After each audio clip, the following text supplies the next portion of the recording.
Non math student हूँ, क्या मैं निम्स एनपैट के लिए एलिजिबल हूँ? MHCT या SET आखिर कौन से स्कोर के बेसिस पर मैं सिम्बायोसिस में एडमिशन ले सकता हूँ? क्या BBA के बाद MCE परस्यू कर सकते हैं?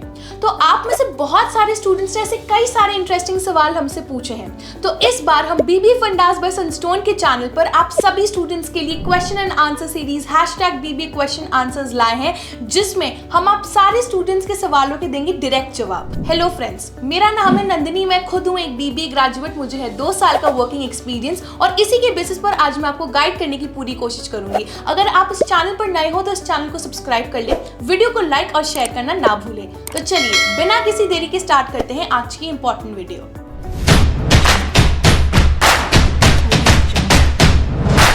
सबसे पहला सवाल ये है कि BBA हेल्थ केयर मैनेजमेंट और BBA hospital management are same और डिफरेंट? क्या BBA हेल्थ केयर मैनेजमेंट और BBA हॉस्पिटल मैनेजमेंट सेम है या फिर इन दोनों में कोई फर्क है? तो स्टूडेंट्स, सबसे पहले समझ लेते हैं कि हेल्थ केयर का मतलब क्या होता है। हेल्थ केयर का मतलब ये होता है कि आप किसी भी इंसान या फिर किसी कम्युनिटी के लिए हेल्थ केयर सर्विसेज प्रोवाइड करवा रहे हो। वो health care services doctors, nurses या कोई भी मेडिकल प्रोफेशनल द्वारा प्रोवाइड किए जाते हैं। अब मान लो एक छोटी सी गांव है। अब आपको पता ही है कि गांव में फैसिलिटीज इजीली अवेलेबल नहीं होते, वहाँ पे मेडिकेशंस, वैक्सीनेशंस और बाकी सारी जो फैसिलिटीज होती हैं वो बड़े बड़े शहरों की तरह इजीली अवेलेबल नहीं होते। तो मान लो एक गांव में आपको वैक्सीनेशन ड्राइव करवानी है, तो as a health care manager आपका रोल ये रहेगा कि सबसे पहले आप फिगर आउट करो कि उस गांव में कितनी बड़ी वैक्सीनेशन की ड्राइव होनी चाहिए, कितने लोग उस वैक्सीनेशन ड्राइव में इन्वॉल्व होंगे, वो वैक्सीनेशन ड्राइव के लिए आपको क्या क्या फैसिलिटीज या इक्विपमेंट्स चाहिए होंगे, कितनी स्टाफ आपको हायर करनी पड़ेगी। यानी ये कि हेल्थ केयर मैनेजर्स का रोल ये होता है कि वो मॉनिटर करते हैं और स्ट्रैटेजीज इंप्लीमेंट करते हैं जगह जगह तक मेडिकल सर्विसेज और फैसिलिटीज प्रोवाइड करवाने की। जो हेल्थ केयर मैनेजर्स होते हैं वो गांव में, सेमी अर्बन एरियाज में और कभी कभी बड़े बड़े NGOs के साथ भी काम करते हैं। अब यही बात कर लेते हैं हॉस्पिटल मैनेजर्स के बारे में। यही आ जाती है सबसे मेजर डिफरेंस। तो हॉस्पिटल मैनेजर्स जो होते हैं वो हॉस्पिटल्स और बड़े मेडिकल सेंटर्स में काम करते हैं। इनकी जो इन्वॉल्वमेंट होती है, यानी कि ये डायरेक्टली डॉक्टर्स, नर्सेस के साथ काम कर रहे होते हैं, अनलेस एंड अनटिल इन्हें कोई स्पेसिफिकली मार्केटिंग के डिपार्टमेंट असाइन कर दे। तो इनका रोल ये होता है कि वो डे टू डे ऑपरेशंस को ओवरसी करते हैं कि इंफ्रास्ट्रक्चर वेल मेंटेन्ड है, कितनी स्टाफ को हायर करनी है, हमारी एग्जिस्टिंग स्टाफ कितनी है, क्या हॉस्पिटल के स्टैंडर्ड के हिसाब से सर्विसेज डिलीवर की जा रही है पेशेंट्स को। तो ये सारे जो डे टू डे सर्विसेज है ये ओवरसी करता है एक हॉस्पिटल मैनेजर। आ जाते हैं हमारे दूसरे सवाल पर, जो कि ये है कि is maths mandatory in 12th for NIMS NPAT? नहीं स्टूडेंट्स, अगर आप नॉन मैथ स्टूडेंट हो, यानी अगर आपने 12th में मैथ्स नहीं पढ़ा है, तब भी आप एनपैट के लिए रजिस्टर कर सकते हो, आप निम्स के लिए एलिजिबल हो। निम्स ने अपने लिए बहुत ही बेसिक एलिजिबिलिटी क्राइटेरिया रखी है। वो ये है कि बच्चों को किसी भी रिकॉग्नाइज्ड बोर्ड से क्लास 12 में मिनिमम 50% मार्क्स स्कोर करना पड़ेगा। तो अगर आप नॉन मैथ स्टूडेंट हो तब भी आप एनपैट के लिए रजिस्टर कर सकते हो। स्टूडेंट्स, हमने एनपैट के ऊपर, निम्स के ऊपर एक कंप्लीट वीडियो बनाई है जहां पर आपको सारी डिटेल्स मिल जाएंगी, जैसे प्लेसमेंट और एलिजिबिलिटी क्राइटेरिया। तो जाकर आप वो वीडियो रेफर कर सकते हो फॉर कंप्लीट डिटेल्स। बच्चों, याद रखिएगा कि एनपैट की डेट्स रिवाइज्ड हो गई है। एनपैट के लिए रजिस्टर करने की लास्ट डेट अब 20 मई है।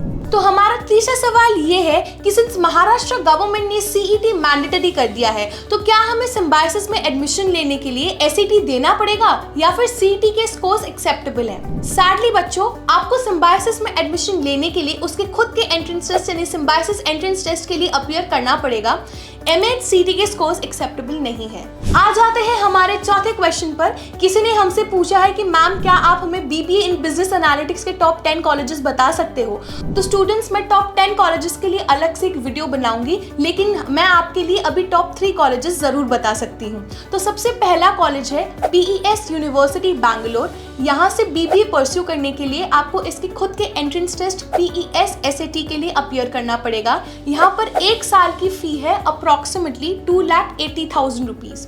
दूसरे नंबर पर है Jindal global business school Bangalore. यहाँ से अगर आप बीबीए परस्यू करना चाहते हो तो आपके 10th और 12th के मार्क्स देखे जाएंगे। आपको इसके खुद के एंट्रेंस टेस्ट JSAT या फिर CUET या UGAT में अपीयर करना पड़ेगा और यहाँ पर एक साल की टोटल ट्यूशन फीस है अप्रॉक्सीमेटली 4,80,000 रुपीज।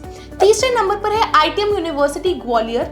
अगर यहाँ पर आप एडमिशन लेना चाहते हो तो आपको किसी भी रिकॉग्नाइज्ड बोर्ड से 12th में 60% मार्क्स लाना पड़ेगा और ITM नेस्ट जो कि इसका खुद का एंट्रेंस एग्जाम है उसके लिए अपीयर करना पड़ेगा और यहाँ पर टोटल ट्यूशन फीस एक साल की है अप्रॉक्सीमेटली 1 लाख रुपए। आज का हमारा आखिरी सवाल ये है कि मैम क्या हम BBA के बाद MCA परस्यू कर सकते हैं? आई डोंट नो आप BBA में ऑलरेडी एनरोल कर चुके हो या फिर आप BBA में एनरोल करने वाले हो, लेकिन अगर आपने अभी तक BBA में एनरोल नहीं किया है और आपके दिमाग में ये है कि मुझे आगे चलकर कहीं ना कहीं MCA परस्यू करना है, तो मेरा सजेशन बच्चों यही रहेगा कि आप BBA की जगह BCA में एनरोल कर लो, क्योंकि BCA के कोर्स में आपको coding, programming, software, IT, computer से रिलेटेड सारे फंडामेंटल्स पढ़ाए जाएंगे जो आप आगे जाकर MCA में भी पढ़ोगे। तो BCA will be a stepping stone to MCA।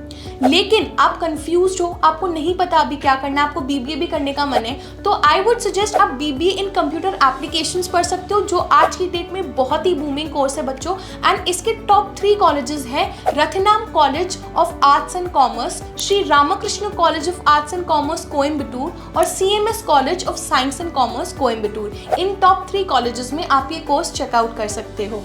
अगर आपने BBA में ऑलरेडी एनरोल कर लिया है बच्चों तो कोई बात नहीं, आप आगे चलकर भी MCA परस्यू कर सकते हो क्योंकि BBA एक बहुत ही वर्सेटाइल कोर्स है। गाइज आई होप आप सबको आज की वीडियो बहुत ही इन्फॉर्मेटिव और पसंद आई होगी। अगर वीडियो थोड़ी सी भी अच्छी लगी हो तो इसे लाइक और शेयर जरूर कीजिएगा। BBA फंडास बाय सनस्टोन के चैनल को सब्सक्राइब करना मत भूलिएगा। BBA से रिलेटेड कोई भी डाउट हो बताइए हमें कॉमेंट सेक्शन में। Till then stay tuned.